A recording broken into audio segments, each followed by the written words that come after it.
আসসালামু আলাইকুম। এটা আসলে আমার বাচ্চারা, ছেলে মেয়ে, ওরা বিভিন্ন ধরনের চারা লাগাইতে আছে। ওরা অনেক ফুলগুলা গাছগুলো অনেক পছন্দ করে, কারণ আমি দেখতে এমন সময় দিতে পারি না এই বিভিন্ন গাছ। তবে চেষ্টা করব যাতে ওরা আরও ভালোভাবে ফুলের গাছগুলো ও চারাগুলো লাগাইতে পারে।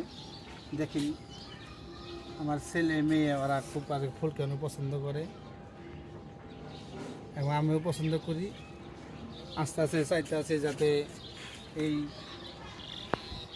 ছাদের ডানে ফুল গাছ এবং বিভিন্ন ধরনের গাছগুলো যাতে লাগাইতে পারে।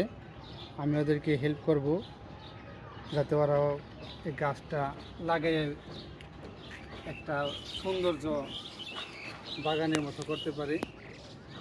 তাতে সব দিক দিয়ে লাভবান হবে, কারণ ছাদের উপরে ছায়া থাকলে নিচে ঠান্ডা থাকে এবং ছাদেরও সৌন্দর্য বাড়ে। এটা কাগজিলেবুর চারা, আর এই যে একটা ফুল গাছ, এখনও ফুল এই যে দেখেন রোদের কারণে ফুল অনেক মরে যাচ্ছে, কারণ যে রোদ অনেক। এটা হলো একটা বড়ই গাছের চারা।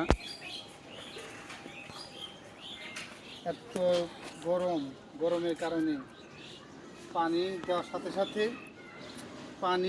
সাথে সাথে দেখেন পানি আসলে খায়া ফেলায় মাটিতে। যাক, চেষ্টা করবো যাতে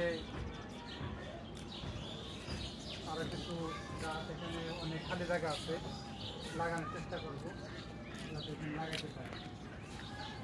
কারণ আমারও শখ আছে যাতে এই ছাদটাকে পরিপূর্ণভাবে বিভিন্ন ধরনের চারা লাগাইয়া এই ছাদটাকে আরও ঠান্ডা রাখা যায়।